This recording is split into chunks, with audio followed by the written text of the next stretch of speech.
मेरी बात गौर से सुनो गगन भैया, इससे तुम्हें दुगना फायदा मिलेगा जितना तुम्हें निजाम किए जाती जेवरात चोरी करने से मिलने वाला था। मेरी बात सुनकर वो चौंका, बोला वो कैसे रोशन जी? मैंने दोबारा अपनी चारपाई पर बैठते हुए कहा, तुम मिशन वाली रात हमारे किंग कोठी पर हल्ला बोलने से पहले निजाम की ख्वाबगाह में पहुंचकर वो जेवरात चुराना और चुपचाप अपने ठिकाने पर आ जाना। तुम जैसे चालाक इंसान के लिए वो जेवरात छुपाना कोई मसला नहीं।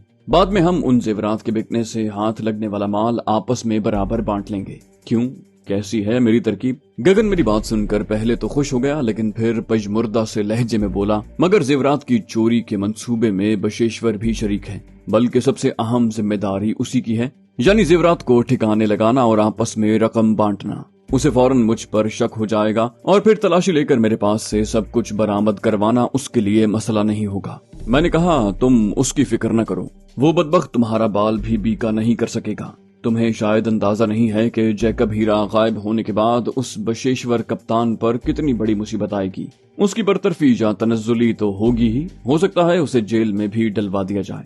दोनों सूरतों में उस पर इतनी भारी आफत आई हुई होगी कि वो तुम्हें कोई नुकसान पहुंचाने के बारे में सोच भी नहीं सकेगा। गगन ने ये सब सुना तो कहा, ये तुम ठीक कह रहे हो, उसे तो अपनी जान छुड़ाने की पड़ी होगी। इतना कहकर वो खामोश हो गया। जाने क्यों मुझे उसके लहजे में कोई खास गर्मजोशी महसूस नहीं हुई। फिर उसने मुझसे सोने की इजाजत तलब की। मैंने कहा कि मुझे कोई एतराज नहीं है, लेकिन तभी मुझे जहन से उतर जाने वाली एक बात याद आ गई। मैंने गगन को मुखातिब किया, कहा, यार तुमने एक बात तो बताई ही नहीं। उसने चौंक कर मोहतात लहजे में कहा, कौन सी बात? मैंने कहा, उस खानसामा से तुम्हारी खुसर फुसर के दौरान में मुझे एक नाम सुनाई दिया था, वो कौन है? उसने अपने लहजे में हैरानी भरते हुए पूछा, तुम किस नाम का पूछ रहे हो रोशन जी? मैंने कदरे सख्त लहजे में कहा, भोलेपन का नाटक न करो गगन, तुम्हें अच्छी तरह मालूम है कि मैं किस नाम की बात कर रहा हूँ, मुजफ्फर। मेरी तवक्को के ऐन मुताबिक वो कुछ बौखला सा गया। फिर उसने अपने लहजे में ताज्जुब भरते हुए दोहराया, मुजफ्फर? तुम्हें यकीनन कोई गलत फहमी हुई है, हमारी बातों में इस नाम के किसी शख्स का जिक्र नहीं आया। गगन की तरफ से इतनी ढिठाई से झूठ बोलने की कोशिश पर मुझे यकलख्त गुस्सा आ गया। मैंने सख्त लहजे में कहा, मेरी आंखों में धूल झोंकने की कोशिश न करो मिस्टर गगन। मैं एक बार फिर तुम्हें याद दिलाता हूँ कि मुझे सच उगलवाना आता है। मेरी बात सुनकर वो सटपटा गया, बोला, यकीन करें रोशन जी। अच्छा ठहरो, मुझे सोचने दो कि करम अली से मेरी। यकलख्त वो खामोश होकर कुछ सोचने लगा और फिर पुरजोश लहजे में बोला, आखा समझ गया। उसने फातिहाना नजरों से मुझे देखा और बोला, तुमने जो लफ्ज सुना वो मुजफ्फर नहीं बल्कि मुजाफर है। तुम जानते हो ना वो क्या होता है? जाफरान वाला मीठा पुलाव। मैंने सच झूठ तोलने के लिए बगौर उसके चेहरे का जायजा लिया। उसने अगर मेरा सवाल टालने के लिए ये कायल कर देने वाला जवाब ढूंढा था तो बिलाशुबा कमाल जहानत और हाजिर दिमागी का सबूत दिया था। गैर वाज़े गुफ्तगू में सुनने में ये साहब ऐन करीने अक्ल था। इससे पहले कि मैं गगन को मजीद खंगालता, उसने बात आगे बढ़ाई। बोला, दरअसल निजाम को मुजफ्फर बहुत पसंद है, उसे बराए नाम भूख हो तब भी वो ये पकवान जरूर चखेगा। इसलिए मैंने करम अली को वो दवा मुजफ्फर में मिलाने की हिदायत की है, जबकि उस रोज मैं खुद उसे खाने से गुरेज करूंगा। मैंने नरम लहजे में कहा, चलो ठीक है, मुझसे सुनने में गलती हो गई होगी। बिलाखिर मुझ पर सबकत पाने की सरशारी ने गगन के भौंडे चेहरे पर मुजफ्फर जैसी जाफरानी सुर्खी फैला दी थी। उसका मिजाज यकलख्त खुशगवार हो गया था। हम दोनों एक बार फिर सोने के लिए लेट गए। ये अलग बात है कि शायद फतेह की खुशी ने गगन की नींद उड़ा दी थी। वो वक्फे वक्फे से मुझसे हल्की फुल्की बातें छेड़ता रहा। फिर जाने उसे क्या सूझी कि यकलख्त उठकर बैठ गया और अजीब सनसनाते लहजे में मुझे मुखातिब किया, एक बात पूछूं रोशन जी? मैंने उसकी हालत में अचानक तब्दीली से हैरानी के आलम में पूछा, खैरियत तो है गगन भैया? अचानक क्या याद आ गया? उसने उसी इसरार भरे लहजे में कहा, याद नहीं आया, बल्कि मैं पहले से सोच रहा था कि तुमसे बात करूं या न करूं। अब इस नतीजे पर पहुंचा हूं कि तुमसे फौरन तुम्हारी मंशा मालूम करनी चाहिए। मैंने पूछा, कैसी मंशा गगन जी? उसने कहा, रोशन जी, तुमने जो कुछ बताया उससे मुझे अंदाजा हो गया है कि अब ये सारा मिशन तुम्हारे रहमो करम पर है। उसने जवाब तलब नजरों से मुझे देखा। मैंने कहा, एक तरह से तुम ठीक कह रहे हो। उसने फौरन बात आगे बढ़ाई, बोला, और इसमें भी कोई शक नहीं है कि इस मिशन में जान की बाजी लगाने वालों में भी तुम सबसे आगे ही होगे। मगर मुझे यकीन है कि अपनी जिंदगी खतरे में डालने के बावजूद तुम जैकब हीरे की मालियत में से 10वें हिस्से के मालिक भी नहीं बनोगे। ये सुनकर मेरे जहन में छन्नाका सा हुआ। बिलाखिर गगन अपने चेहरे से निकाब उतार कर असल रूप दिखाने पर आमादा हो गया है। मुझे शुरू से ही शक था कि वो असल में किसी और ही बाजी की तैयारी कर रहा है। मैंने जल्दी से कहा, मैं तुम्हारा मतलब नहीं समझा गगन। उसने गंभीर लहजे में कहा, इतनी भी पेचीदा बात नहीं रोशन जी, पता नहीं तुम्हारे जहन में ये बात पहले क्यों नहीं आई। जब सब कुछ तुमने ही करना है तो फिर मंदिर के प्रसाद जितने हिस्से के हकदार क्यों बनो? पूरा नहीं, उस हीरे की फरोख्त से हासिल होने वाला कम से कम आधा माल तो तुम्हारे हाथ लगना चाहिए। क्यों, मैंने गलत तो नहीं कहा? मैंने उस गिरगिट की रंग बदलती बात सुनकर एक लंबा हुनकारा भरने पर इक्तिफा किया। उसने बिला तवक्कुफ बात आगे बढ़ाई, बोला, देखो रोशन जी, अभी तुमने ही तो मुझे समझाया है कि निजाम के जेवरात में से आधे हिस्सेदार निकालकर हम दोनों को माल आपस में बांटना चाहिए। यही फॉर्मूला जैकब हीरे पर भी आजमाया जा सकता है। प्रदीप और उसके गुंडों की फौज पर लानत भेजो, हम दोनों मिलकर ये करोड़ों का हीरा यहाँ से ले उड़ते हैं। हम दोनों के सिवा कोई हिस्सेदार नहीं होगा, हमारे सारे दुख दूर हो जाएंगे। मैंने उसे ऐसी नजरों से देखा जैसे उसकी तजवीज ने मुझे मबहूत कर दिया है। फिर मैंने फंसी फंसी सी आवाज में कहा, गगन यार, तुम बिल्कुल ठीक कह रहे हो। मैंने इस अंदाज में तो सोचा ही नहीं। मैं उस बदमाश प्रदीप को क्यों करोड़पति बनाऊं? मुझे मरूब होते देखकर गगन मजीद शेर हो गया। बोला, शुक्र है तुम्हें मेरी बात समझ में आ गई रोशन जी। हमें किसी का मोहरा बनने की क्या जरूरत है? तुम्हारी बहादुरी और ताकत, मेरी अक्ल और रहनुमाई, हमें और किसी की मदद की जरूरत नहीं है। तुम यहाँ तक पहुँच सकते हो तो जैकब हीरा लेकर यहाँ से बाआसानी फरार भी हो सकते हो। बस फर्क यह है कि अब मैं भी तुम्हारे साथ हूँगा। मैंने जोशीले लहजे में कहा, तुम बिल्कुल ठीक कह रहे हो गगन भैया, हमें किसी की जरूरत नहीं है। हमें ये काम आज और अभी कर डालना चाहिए। फिर मैंने अपने लहजे में यकलख्त तफक्कुर भरते हुए कहा, मगर तुमने तो बताया कि निजाम की ख्वाबगाह पर रात को 3 मुसल्लह सिक्योरिटी गार्ड पहरा देते हैं। मेरी बात सुनकर उसने नाक के सामने ऐसे हाथ लहराया जैसे मक्खी उड़ा रहा। बोला, तुम उनकी फिक्र न करो, वो तीनों बुढ़े के कमरे के साथ वाली बैठक में रात भर लंबी तान कर सोते हैं। उन्हें पता ही नहीं चलता कि बड़े मियाँ कब उठकर अपनी अम्मा और बीवी की कब्र पर और अजान होने के बाद मस्जिद में चला गया है। मैं तुम्हें अपने साथ ले चलूंगा, हम दोनों वहीं छुपकर इंतजार करेंगे और बुढ़ा जैसे ही तहज्जुद के वक्त उठकर मस्जिद जाने के लिए दरवाजा खोलेगा तुम उस पर काबू पा लेना और उसके हाथ पैर बांधने के बाद हीरा और सारे जेवरात लेकर निकल आना। फिर हम दोनों यहाँ से रात के अंधेरे में गायब हो जाएंगे। मैंने यूं जाहिर किया जैसे मैं गहरी दिलचस्पी और तवज्जो से गगन की बात सुन रहा हूँ। फिर मैंने जोशीले लहजे में कहा, ये तो तुमने बहुत काम की बात बताई गगन। इसका मतलब है हम दोनों आज ही रात ये काम दिखाकर करोड़पति बन सकते हैं। बस तो फिर तैयार हो जाओ। फिर मैंने अपने लहजे में बेपनाह तशवीश भरते हुए कहा, हम जैकब हीरा तो चुरा लेंगे गगन भैया, मगर सबसे संगीन मसला तो अपनी जगह मौजूद है। हम इस बेपनाह कीमती हीरे के लिए खरीदार कहाँ से ढूंढेंगे? हम उसे किसी आम जौहरी को तो नहीं बेच सकते, न ही उसे ज्यादा वक्त अपने पास रख सकते हैं। उसकी चोरी का राज फाश होते ही राजधानी तक हंगामा मच जाएगा और पुलिस पागलों की तरह उसे तलाश करने में जुट जाएगी। ये सब कहते हुए मेरी नजरें गगन के चेहरे पर जमी हुई थी। मुझे उसके होंठों पर एक गुरूर भरी मुस्कुराहट नमूदार होती दिखाई दी। बोला, तुम फिक्र न करो रोशन जी, मैंने इस मुश्किल का हल पहले ही तलाश कर रखा है। मैं पहले ही समझ गया था कि जैकब हीरे को हीरों का कोई बड़ा ताजिर ही ठिकाने लगा सकता है और मैंने ऐसे किसी ताजिर की तलाश में बहुत वक्त लगाया है और काफी कोशिश के बाद आखिर अपने मतलब का ताजिर ढूंढ ही लिया। मैंने हैरतज़दा लहजे में पूछा, ऐसा ताजिर तुम्हें कहाँ से मिल गया जो इतना भारी सरमाया रखता हो? मेरी बात सुनकर वो हंसा। बोला, इतना कीमती हीरा खरीदने की ताकत हिंदुस्तान में किसी के पास नहीं है रोशन जी, ना ही कोई इतना बड़ा खतरा मोल लेने की हिम्मत रखता है। दरअसल वो ताजिर इस हीरे को अपनी मर्जी के दामों पर लंदन की किसी कंपनी को फरोख्त करेगा। वो पहले भी उस कंपनी को कुछ छोटे और कम कीमत हीरे बेच चुका है। उसका कहना है कि कंपनी के मालिक बहुत खरे हैं। मैंने खुशी से भर्राए हुए लहजे में कहा, ये तो तुमने बहुत जबरदस्त बात बताई गगन भैया। इसका मतलब है तुम काफी दिनों से इस मंसूबे पर काम कर रहे हो। मेरी बात सुनकर वो हंस पड़ा। बोला, हाँ रोशन जी, यही जैकब हीरा तो गोलकंडा का वो हलवा है जिसका तुम पूछ रहे थे। मैं भी जवाब में हंसा। कहा, बहुत खूब, बहुत मजे का खुफिया नाम रखा है। अच्छा, यही कुछ है या तुम कुछ और भी मुझे बताना चाहोगे? मेरी बात सुनकर उसने हैरानी से मेरे चेहरे की तरफ देखा। बोला, और क्या बताऊं रोशन जी? मैंने कहा, वही मुजफ्फर। अच्छा तुम रहने दो, मैं तुम्हें बताता हूँ। तुम ये हीरा मुजफ्फर पैलेस के मालिक बड़े मियाँ मिर्जा मुजफ्फर बेग के जरिए हीरे के विलायती खरीदारों को बेचोगे। यूं लगा जैसे गगन के सर पर बम फट गया हो। उसने फटी फटी नजरों से मुझे देखा, फिर अटक अटक कर बोला, तुम ये सब बातें कैसे जानते जानते हो? मैंने हंसते हुए कहा, पहले तुम मुझे अपना गुरु मानो, मैं फिर तुम्हें सारी बात बताऊंगा। वो झट से बोला, वो तो बहुत पहले मान चुका हूँ, अब तुम बताओ कि तुम्हें मुजफ्फर बेग का कैसे पता चला?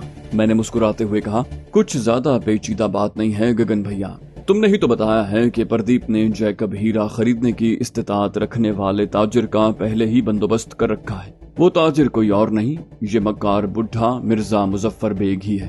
प्रदीप ने मुझे हैदराबाद पहुंचने के बाद सबसे पहले उसी से मुलाकात की हिदायत की थी, ताकि उसे इतला दी जा सके कि अब जैकब हीरा काबू में आने में ज्यादा दिन बाकी नहीं। उसने मुझे यकीन दिलाया था कि उसने विलायती खरीदारों से मामलात को हतमी शक्ल दे रखी है। मैं इसीलिए तो तुम्हारी जबान से मुजफ्फर नाम सुनकर चौंका था, मगर तुमने बड़ी चालाकी से उसे मुजफ्फर करार देकर मुझे टालने की नाकाम कोशिश की।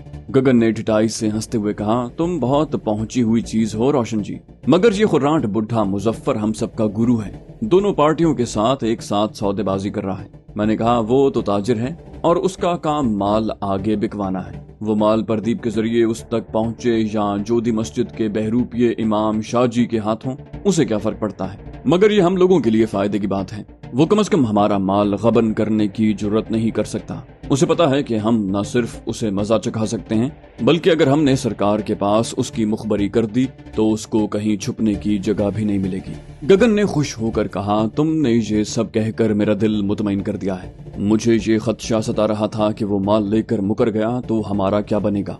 मैंने कहा, उसे इस सौदे में लंबा माल हाथ लगेगा, हो सकता है वो हमें जो रकम दे उससे दुगने में हीरा आगे फरोख्त करे। उसे ये भी उम्मीद होगी कि हमारे जरिए मजीद चोरी के हीरे उसके हाथ लग सकते हैं। होशियार ताजिर लालच में आकर सोने के अंडे देने वाली मुर्गी ज़िबाह करने की गलती कभी नहीं करते। मेरी बात सुनकर गगन ने इत्मीनान की सांस ली और फिर कुछ सोचकर कहा, मुझे तो अब बस प्रदीप की फिक्र है, उसे वारदात का पता लगेगा तो जान लेने पर तुल जाएगा। मैंने सोच रखा है कि माल हाथ लगते ही रूपोश हो जाऊंगा, फिर अपनी शनाख्त बदल कर सारी दौलत समेत मुल्क से बाहर भाग जाऊंगा। मैंने कहा, अच्छा मंसूबा है। अब ये बताओ कि उस बुढ़े के तहज्जुद के लिए जागने में अभी कितना वक्त है? उसने हाथ पर बंधी घड़ी देखकर कहा, अभी तो कम से कम 1.5 घंटा बाकी है। उसे बेखाबी का मरज लाहक है, हो सकता है अब भी जाग रहा हो, लेकिन ख्वाबगाह का दरवाजा बंद होगा और खुलवाने की कोशिश की तो हो सकता है कि वो मशकूक हो जाए। मैंने कहा, नहीं यार, हम बना बनाया काम खराब होने का खतरा मोल नहीं ले सकते, मगर इतना वक्त गुजारना भी कठिन है। ऐसा करो कि तुम चरस की अच्छी सी चिलम बनाओ। मेरी बात सुनकर वो चौंका और फिर बोला, रोशन जी, क्या तुम भी? मैंने हंसते हुए कहा, हाँ गगन भैया, तुमने मुझे क्या साधु समझा है? दोनों मिलकर पियेंगे तो और भी मजा आ जाएगा। मेरी बात सुनकर वो यकलख्त खुश हो गया। बोला, ये तो बहुत अच्छी बात बताई तुमने रोशन जी, मेरे पास मौजूद चरस का मेयार बहुत उम्दा है। बस यूं समझो कि तोला भर डली की पहली ही चिलम 3-4 लोगों के भेजे में रोशनी भरने के लिए काफी है, इसलिए थोड़ी महंगी है और काफी ढूंढने से हाथ लगती है। मुझे यकीन है कि तुमने इससे जानदार नशा पहले कभी नहीं किया होगा। मैं अभी तुम्हारे लिए चिल्लम बनाता हूँ। मैंने ममनून लहजे में कहा, बड़ी मेहरबानी गगन भैया, बहुत दिन बाद शौक पूरा करने का मौका मिलेगा। दिल्ली में जहाँ मेरा क़याम है वहाँ चरस नोशी बहुत शर्मनाक लत समझी जाती है, इसलिए मैंने चरस के नशे की महफिल जमाने के लिए मेहरवली में कुतुब साहब की लाठ के पास वाले मोहल्ले में एक खुफिया ठिकाना बना रखा है। गगन ने नजदीकी ताक से एक बड़ी सी धाती डिबिया उठाते हुए कहा, हमारे इलाके में तो इसे कसरत से पीते हैं, मगर किंग कोठी में इसे मायूब समझा जाता है। कोई कारिंदा पीता हुआ या नशे की हालत में पकड़ा जाए तो सख्त सजा मिलती है और कभी कभी तो नौकरी से ही जवाब मिल जाता है। और मैं तो यहाँ मौलवी बना हुआ हूँ, इसलिए मुझे बहुत एहतियात से छुप कर पीना पड़ती है। मैं जब भी शहर के मज़ाफात में जाता हूँ एक साथ बहुत सारी खरीद लाता हूँ। मेरे पास इस वक्त भी चरस के 2 डंडे मौजूद हैं। फिर उसने मुझसे पूछा, कितनी मिकदार रखूं? मेरा ख्याल है तुम्हारे अकेले के लिए तो आधा तोला बहुत रहेगी। मैंने शिकायत भरे लहजे में कहा, क्यों गगन भैया, क्या तुम नहीं पियोगे? मुझे अकेले क्या खाक मजा आएगा। उसने मसालेहाना लहजे में कहा, चलो तुम्हारी खातिर मैं भी एक आध दम खींच लूंगा। दरअसल मैं पहले ही बहुत कशीद कर चुका हूँ, दिमाग में रह रह कर बिजलियां चमक रही हैं। तुम जानते हो ना मुझे नमाज के लिए। मैंने उसकी बात काटते हुए कहा, तुम भूल रहे हो गगन भैया, तुम्हारा वो शाहजी वाला बहरूप अब हमेशा के लिए खत्म हो चुका है। हम अपनी कार्रवाई करके लूट के सारे माल समेत सुबह की अजान से पहले ही यहाँ से फरार होकर बहुत दूर जा चुके होंगे। उसने शर्मिंदा होने की बजाय खुश होकर कहा, अच्छा याद दिलाया। मैं खुद भी इस मौलवी बनने के नाटक से तंग आ चुका हूँ। हर वक्त डर लगा रहता है कि कहीं पर्दाफाश ना हो जाए। तुम बस 2 मिनट इंतजार करो, मैं तुम्हारे लिए जोरदार सी चिल्लम बनाता हूँ। मैंने अस्बात में सर हिलाया। उसने वो बड़ी सी धाती डिबिया खोल ली। मैंने देखा उसमें मोमी कागज पर बकरी की 4 बड़ी सी मेंगनों की शक्ल में चरस सजी हुई थी। उसके अलावा मोमी कागज में ही मलफूफ चरस का एक लंबूतरा सा लौंदा भी साथ ही धरा हुआ था। गगन ने अपने पास मौजूद दिया सिलाई की डिबिया से एक तीली निकाली और चरस वाली एक मेंगनी उठाकर तीली के मसाले से मुखालिफ समत वाली खाली नोक पर पिरोली।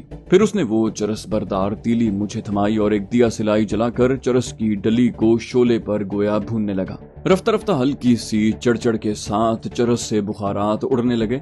उसके साथ ही कमरे में चरस की करीह बू फैल गई। उसे अपना काम मुकम्मल करने के लिए 2-3 तीलियां जलानी पड़ी। बिलाखिर अपनी कारकर्दगी से मुतमईन होने के बाद उसने तीली बुझा दी और नीम बरियां चरस हाथ में ही छोड़कर एक मखमली पोटली निकाली और उसमें से तंबाकू की चुटकियां निकालकर दाएं अंगूठे की मदद से अपने बाईं हथेली पर मसलने लगा। आखिर में उसने निस्फ भुनी हुई चरस उस तंबाकू में मिलाने का अमल शुरू किया। उसके बाद वो मलगूबा लंबूतरी सी चिलम में भरने का आखिरी मरहला आ गया। यही वो वक्त था जब मैंने उसे रोक दिया। कहा, जरा ठहर जाओ गगन भैया, मेरा ख्याल है इतनी सी चरस से मेरी तस्कीन नहीं होगी। तुम डिबिया में मौजूद चरस की सारी डलियां चिलम में भर दो। उसने चौंक कर पहले मेरी तरफ और फिर मोमी कागज पर रखी चरस की 3 स्याह डलियों को देखा। उसके साथ ही खौफ से उसकी आंखें फैल गईं। फिर उसने हिरासा लहजे में कहा, होश में तो हो रोशन जी, ये खुराक कम से कम 3-4 चिल्लमों के लिए काफी है। एक ही कश में दिमाग बंद हो जाएगा। खुदकुशी का इरादा है क्या? मैंने मुस्कुराते हुए कहा, ऐसा ही समझ लो गगन भैया। दरअसल जैसे जैसे गर्मियों का मौसम करीब आने लगता है, मुझे जिंदगी से बेजारी होने लगती है और इस रियासत में अभी मौसम गर्मा के आगाज में ही तपिश से दम घुटने लगा है। इसलिए अब जीने में मजा नहीं आ रहा और मरने का इससे ज्यादा सुरूर बख्श तरीका कम से कम मुझे तो मालूम नहीं है। मेरे लहजे ने मेरे अल्फाज से कहीं बढ़कर उसे दहला दिया। उसने फंसी फंसी सी आवाज में कहा, ये तुम कैसी बातें कर रहे हो रोशन जी? मुझे क्यों कातिल बनाने पर तुल गए हो तुम? मैं ऐसा हरगिज नहीं कर सकता। मैंने अपना लहजा यकलख्त पथरीला बनाते हुए कहा, तुम क्या, तुम्हारा बाप भी करेगा। चुपचाप ये डली चिलम में रखो, वरना इससे 10 गुना वजनी सीसा तुम्हारी छाती में उतार दूंगा। मेरे दाएं हाथ में मौजूद पिस्तौल की नाल का रुख अपनी तरफ पाकर उसका चेहरा यकलख्त सफेद पड़ गया। साथ ही वो हाँपने के अंदाज में गहरे गहरे सांस लेने लगा। उसे खुद को संभालने में काफी देर लग गई। बिलाखिर उसने हकलाते हुए कहा, तुम मुझे मजबूर करते हो तो मैं डाल देता हूँ, मगर साफ बता देता हूँ, तुम 2-3 कश लगाते ही। तभी मैंने उसकी बात काट दी और कहा, तुम मेरी फिक्र छोड़ दो मिस्टर गगन, और मैंने तुम्हें जो कहा है चुपचाप वो करो। अपनी जिंदगी और मौत का मैं खुद जिम्मेदार हूँ। मेरे लहजे का तहक्कुम और आंखों का ताप उसकी रही सही मज़ाहमत तोड़ने के लिए काफी था। उसने लर्जिश ज़दा हाथ से चरस की 3 मेंगनियां उठाई और चिल्लम में तंबाकू के साथ भरने लगा। बिलाखिर चरस और तंबाकू के मलगूबे से वो चिल्लम ठसाठस भर गई। अपना काम पूरा कर लेने के बाद गगन ने मजीद हिदायत के लिए मेरी तरफ देखा। मैंने पिस्तौल की नाल का रुख ऐन गगन की आंखों के सामने करते हुए यखबस्ता लहजे में कहा, मेरी शक्ल क्या देख रहे हो बहरूपिया जी? तुम्हें पता नहीं है कि चिल्लम बनाने के बाद क्या करते हैं? इसे उठाओ और दिया सिलाई से इसमें ठसा गंद सुलगा कर एक लंबा कश लगाओ। ये सुनकर गगन का चेहरा यकलख्त जर्द पड़ गया। चंद सानियों तक आवाज उसके हलक में फंसी रही। फिर उसने घिघियाए हुए लहजे में कहा, मुझ पर रहम करो रोशन जी, मैंने तुम्हारा क्या बिगाड़ा है? मैंने पिस्तौल आगे बढ़ाकर उसकी नाल गगन की पेशानी के ऐन वस्त में गाड़ते हुए कहा, बकवास बंद करो और जो कहा है चुपचाप वो करो, वरना खोपड़ी में छेद बनवाने के लिए तैयार हो जाओ। मेरे लहजे से ज्यादा फौलाद के लम्स की ठंड ने उसके वजूद में बर्फ भर दी। उसकी आंखें खौफ से इतनी फैल गईं कि डेले हल्कों से उबलने के करीब हो गए। वो बाकायदा कांप रहा था। मुझे डर हुआ कि कहीं चिल्लम ही उसके हाथ से छूट कर न गिर जाए। वो बमुश्किल बोला तो उसकी आवाज भी लरज रही थी। बोला, भगवान के लिए चरस बहुत ज्यादा है, मैं मर जाऊंगा। मैंने उसे पुचकारते हुए कहा, कोई बात नहीं, तेरे जिंदा रहने का अब कोई जवाब भी नहीं है। खबीस इंसान, तुझे अपनी जान तो बहुत प्यारी है। तूने एक लम्हे के लिए सोचा था कि दवाई मिला खाना बूढ़े निजाम की जान भी ले सकता है, मगर नहीं, तेरी आंखों पर तो लालच की पट्टी बंधी हुई है। मेरी बात सुनकर वो चंद लम्हों के लिए खामोश हो गया।